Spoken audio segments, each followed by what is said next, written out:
Good morning, and thank you for being here. I'm Richard Donahue, the U.S. Attorney here in the Eastern District of New York. Safeguarding our national security is the #1 priority of the Justice Department and our law enforcement partners. To accomplish that mission, we work together every day to protect our military and government technology infrastructure from being compromised. Today, we are here to announce the unsealing of charges against an American technology company and 7 of its current and past executives and employees for criminal conduct that directly undermines our national security. Early this morning, the court here in the Eastern District of New York unsealed a federal criminal complaint charging Aventura Technologies and 7 of its current and former employees, including its entire senior management, with selling sensitive security equipment such as networked surveillance cameras to both government and private customers by falsely claiming that Aventura was manufacturing its equipment in Commack, New York. In fact, the equipment that Aventura was selling was manufactured by companies in the People's Republic of China. It was relabeled and passed off by Aventura and its executives and employees as American-made.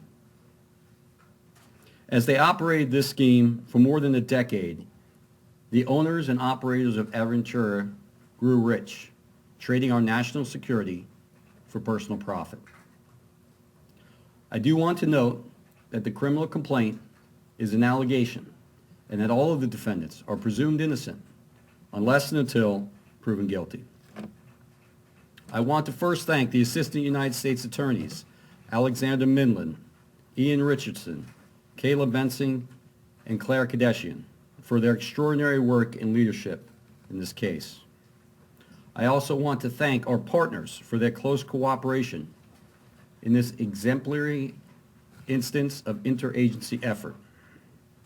They are the FBI, the U.S. General Services Administration Office of the Inspector General, the U.S. Department of Defense Criminal Investigation Service, and each of the law enforcement agencies for our military branches, the Naval Criminal Investigative Service, the Army Criminal Investigation Command, and the Air Force Office of Special Investigations, as well as U.S. Customs and Border Protection, IRS Criminal Investigation, the Treasury Inspector General, the Treasury Inspector General for Tax Administration, and the U.S. Department of Energy Office of the Inspector General.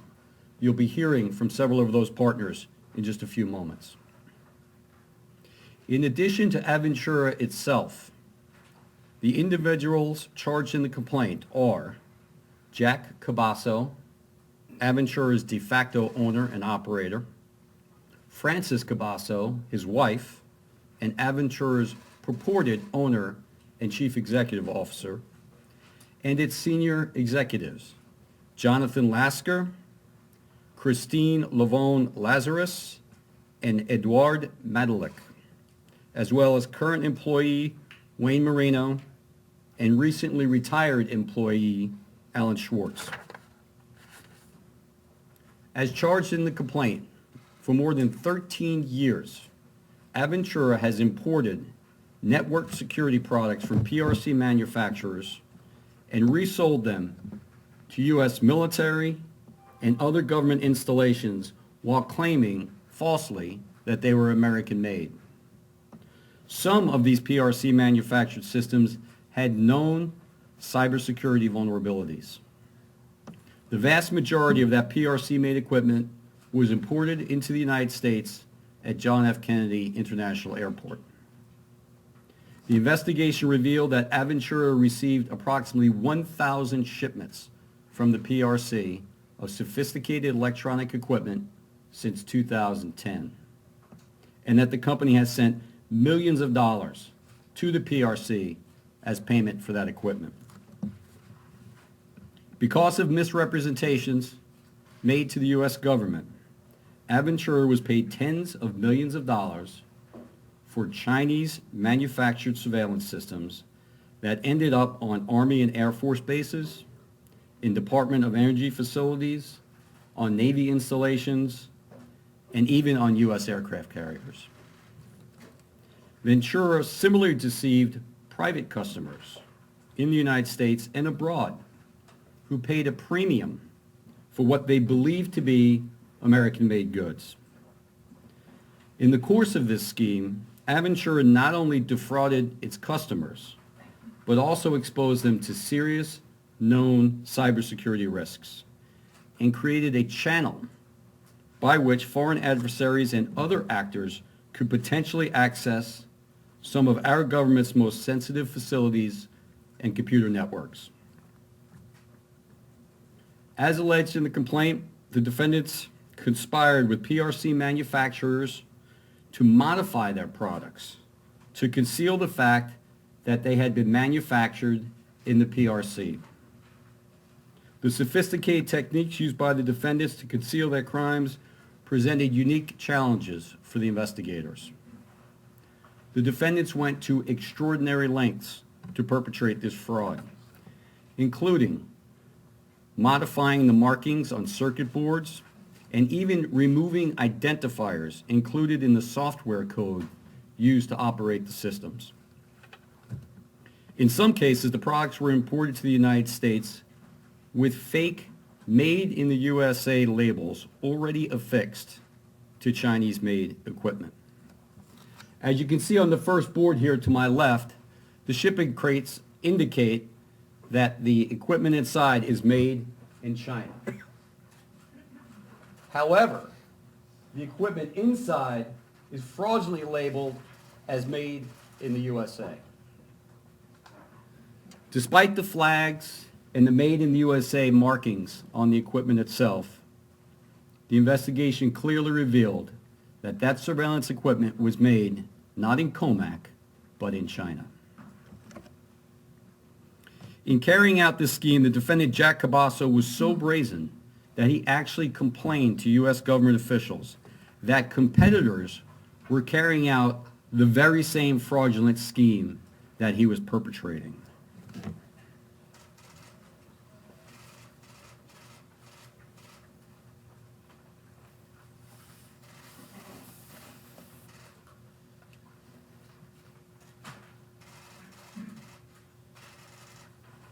As mentioned in the complaint, and as you can see from this board here, Mr. Cabasso communicated to government officials, warning them that other competitors were using or potentially using products made in China by a certain manufacturer, the very same manufacturer he was using to supply his equipment. And he warned that that company, quote, is actually the communist Chinese government and has significant cybersecurity issues aside from TAA statutory compliance. So as far as TAA goes, it doesn't get any worse. The Trade Agreements Act is an act that permits supply by foreign countries. It's important to note that the PRC is not a TAA authorized country. In addition to the importation scheme, Aventura and 4 of the individual defendants are also charged with defrauding the United States government by falsely claiming that the company was a woman-owned and operated business, entitling it to special consideration under U.S. government contracting rules. To carry out that scheme, the defendants claimed that Francis Cabasso was actually the owner and operator of Aventura. In fact, Aventura was owned and operated by her husband, Jack Cabasso, while Francis Cabasso was employed as a bookkeeper in an unrelated company on Long Island. Both Jack Cabasso and Francis Cabasso are also charged with money laundering for their concealment of the proceeds of the fraudulent schemes. In addition to the criminal charges, our asset forfeiture team worked with the investigators to identify and seize, earlier today, 12 bank accounts containing more than $3 million and a 70-foot yacht that the Cabassos obtained as a result of their frauds. And you can see the yacht to to the far left board there, it is currently in the custody of the United States government and leaving the New York area. Our investigation is ongoing, and in the coming days we will contact other potential victims of Aventura's frauds, including victims in the private sector. The FBI has established an email hotline for potential victims of the crimes charged in this complaint. If you believe you have been a victim of one of Aventura's frauds, please send an email to ny-aventuravictims@fbi.gov, and you can find that email in the press release as well. Today's charges demonstrate that we will partner with law enforcement agencies across the government to protect our technology supply chain from infiltration and compromise by foreign adversaries and those who would trade our national security for personal profit. Thank you. I will now turn the podium over to Assistant Director in Charge, Bill Sweeney of the FBI.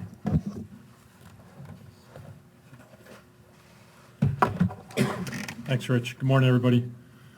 We allege that Jack and Francis Cabasso, along with their co-conspirators, risked the security of the United States by selling tens of millions of dollars of prohibited surveillance equipment and other products to U.S. government agencies and private sector customers, with the majority of that money going to PRC-based manufacturing companies barred by law from having these contracts in the first place.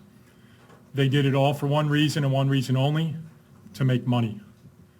Over the course of the past decade, their company, Aventura Technologies, made upwards of $80 million, including approximately $36 million in federal government contracts. Do not let the fraud and money laundering charges distract you from the real threat created by their conduct. It is outrageous. There should be no question in the mind of any American as to the absurdity of doing business, as we allege today, with a PRC-based manufacturer of video surveillance technology with known cybersecurity vulnerabilities. Falsely representing products as made in the USA is dangerous business when American servicemen and women around the globe, among others, are dependent upon the security of the technology supporting and surrounding them. Aventura's clients were deliberately deceived by the fake Made in the USA labels, which were added to the Chinese manufactured products, representing the products as manufactured here in this country. In reality, the only thing made in the United States were the lies Aventura sold to its victims.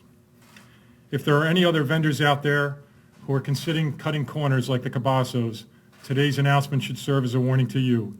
Your decisions have broader implications beyond your company's bottom line, and inappropriate decisions you make will likely result in similar consequences.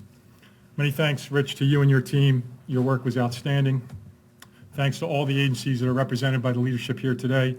I personally wanted to note CBP, Troy, and Frank, and your team. The diligence exhibited initially by your personnel in calling this problem to our attention is outstanding and really got the ball rolling. And to the agents, the special agents, the analysts, linguists, and even the college interns that worked on this case, job well done. You have the security of your country first and foremost at the top of your mind. You did a great job. Thank you.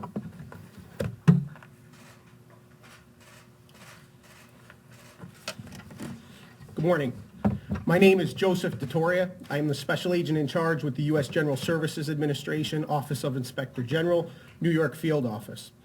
The General Services Administration provides systems and programs to help federal government agencies to purchase the goods and services they need to serve the American public.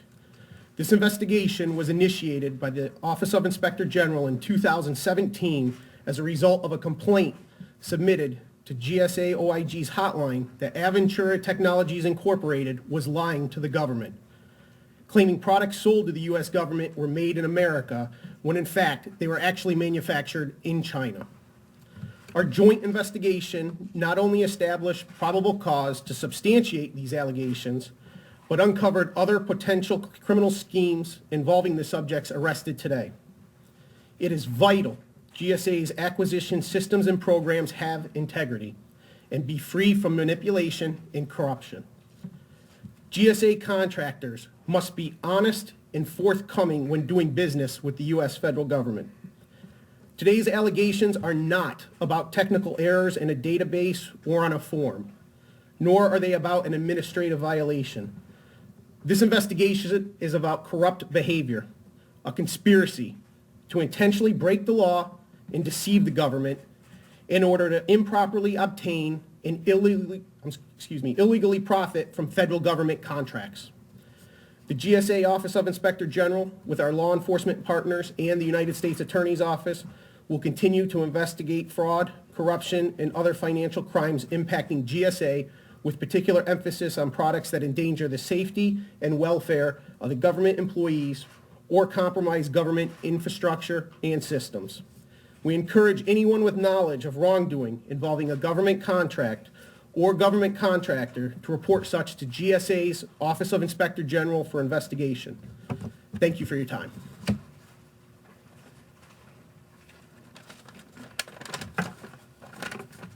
Good morning. My name is Troy Miller. I'm the Director of Field Operations for Customs and Border Protection here in New York. U.S. Customs and Border Protection takes great pride in working with our federal, state, and local enforcement partners and industry stakeholders to fight cross-border trade and dangerous and illicit goods. This case serves as a great example of collaborative law enforcement efforts to uncover, dismantle criminal enterprises that seek to defraud the United States government for personal gain while jeopardizing our national defense and causing economic harm to their competitors. Based on a request from the Inspector General of the General Services Administration, CBP initiated a focus operation. CBP tracked more than 500 shipments that Aventura imported into the United States from China between May 2017 and today. CBP, along with our partners, determined that Aventura imported many fully assembled and finished products. Aventura's imported goods did not bear country of origin markings when they arrived at JFK, John F. Kennedy Airport, and many items arrived pre-assembled with Aventura's logo and American flags. United States law requires that all imported goods, with few exceptions, must be marked with the country of origin at the time of import. This is a perfect example of how law enforcement comes together to bring these individuals to justice. Thank you.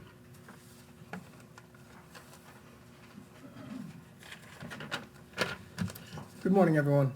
My name is William Kalb. I'm the Special Agent in charge of the Treasury Inspector General for Tax Administration's Northeast Field Division.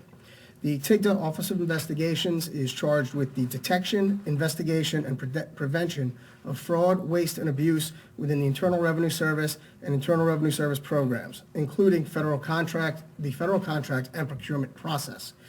Today's arrests represent the culmination of years of complex and multifaceted investigative efforts requiring coordination by federal law enforcement officers and prosecutors from over 10 U.S. government agencies.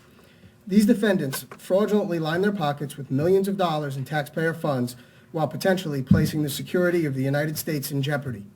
The defendants knowingly made false statements to secure U.S. government contracts worth millions of dollars. The defendants then took affirmative steps to secure the goods and products from outside of the United States while purporting and creating the illusion that these products were all made in America.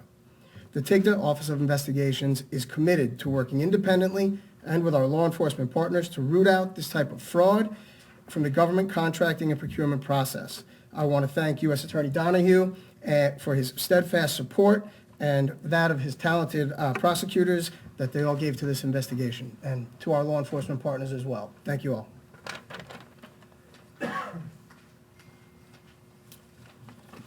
Good morning.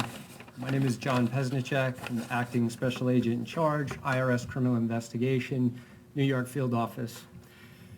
This morning, 34 IRS special agents, along with our partners, participated in arrest warrants, search warrants, interviews, and seizure warrants. In today's global economy, individuals, businesses, and government alike take pride and comfort in purchasing products marked Made in America. But defendants like the ones charged today threaten that trust. We put this valued label and furthermore risk of our country's national security. What is most shocking about this crime in an era when we are so focused on U.S. manufacturing and ongoing trade talks are focused on protecting our national security, that there would be so many co-conspirators who would knowingly defraud the United States government and put American lives at risk for personal enrichment. While 70% of IRS criminal investigation are tax-related charges, the investigators early on realized that money laundering related to the siphoning of illicit proceeds through shell companies and attorneys was the most appropriate and most impactful charges. As a representative of IRS criminal investigation, I'm often asked why IRS would be involved in a national security investigation like this one or similar type case. IRS agents investigate significant and complex cases where any economic gain or pure greed are the motivation of the underlying crime. Today's charges send a clear message. IRS criminal investigation and its law enforcement partners work tirelessly to expose con artists devising elaborate schemes that exploit our financial system for their personal gain. We are proud to be standing here today with our law enforcement partners, and we thank all of them for the work that they did in the Aventura investigation. Thank you.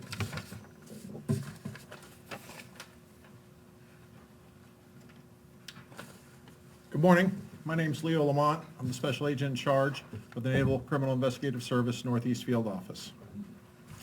Product substitution is not a victimless crime.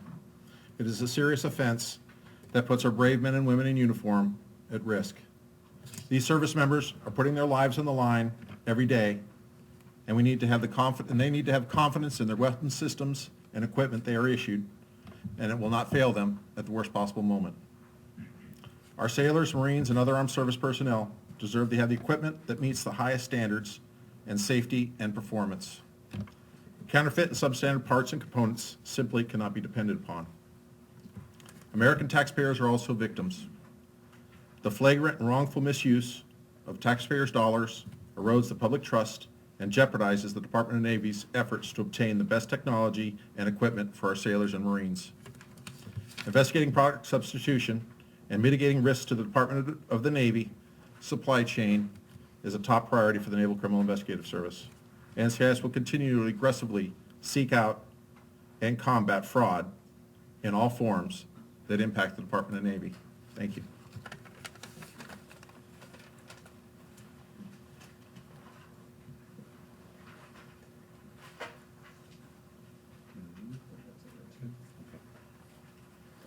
Okay, I think that's all the speakers that we have this morning. We do have time for a few questions. If we don't get to your questions today, please just send them to John Morzulli, and we'll get your question today.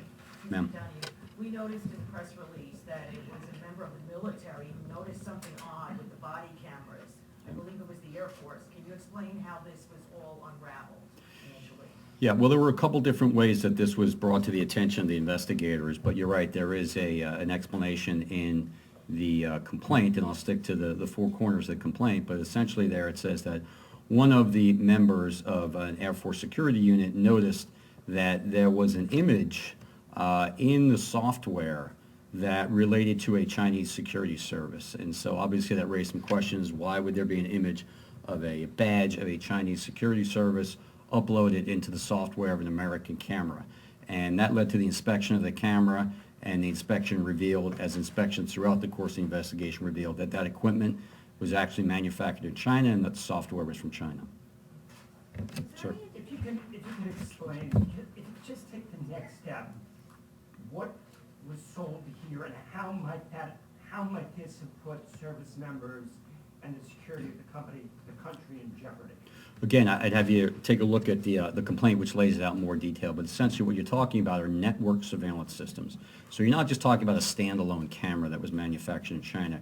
You're talking about surveillance systems and other electronic equipment that you put in your installation and you use in your installation to take note of what is going on and to record what is going on. So obviously when you have Chinese-made cameras with PRC software loaded into them, networked into sensitive installations such as Army bases, Navy bases, DOE facilities, and even American aircraft carriers, that causes a grave concern for our national security. Is there any indication that the Chinese government was in fact able to cull sensitive information as a result of their access? I'm not going to go beyond what's in the complaint, but you'll see in the complaint it does set forth, and as we've said this morning, that there were known cybersecurity risks here, meaning that this software that was then deployed into U.S. systems was known to have vulnerabilities that would allow others to access those networks. And had we known that this was Chinese software, we may have been able to take steps to patch it and address that risk, but because this was masked and we did not know it was Chinese software, in many instances, those steps were not taken. Couple parts of it. Is this stuff still currently installed in Navy bases and government agencies? We are in the process of working with our partners to make sure that it is all removed and remediated. I can't say exactly where we are in that process right now. I'm not sure if it's alleged or not, I haven't made it fully through, but was this deliberate? I mean, were the Chinese in on this to the extent that they wanted this material where it was found? You will see in the complaint that there's some very explicit conversations in email and otherwise between Jack Cabasso and individuals in the PRC who are supplying this equipment, where he's making it very clear that the origin must be masked. So there have to be modifications made to the software, because if trained specialists look at the software, they can see where it comes from. So he makes requests to have that information, that identifying information removed, similar to the way they mismarked the hardware itself. But were the Chinese trying to spy here through this material? Again, I won't go past the complaint, but you can see that individuals in China were well aware where this was going, and that the end user should not be in a position to learn the origin of the equipment. Jonathan? You say aircraft carriers among them. Were any ships or any significant military equipment taken out of service or impacted on cost or as a result of this alleged? Yeah, I don't want to go beyond what's in the complaint. We do not specify the impact on naval or military operations. I will say, obviously, we had to go in there and remove this equipment. So there was an impact on operations. I certainly wouldn't go so far as to say ships were taken out of service or anything like that. Mr. Doniger, could you tell us when this was discovered, and retroactively, then you had to go back and all these U.S. contractors, you had to go back and check and see if this material was installed? When did that happen?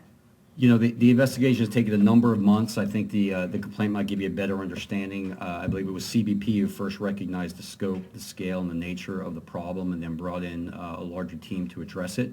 But it had been underway for quite some time. It's a 13-year scheme, right? And so obviously we were deep into it before anyone in the U.S. government had any inkling that there was something wrong here.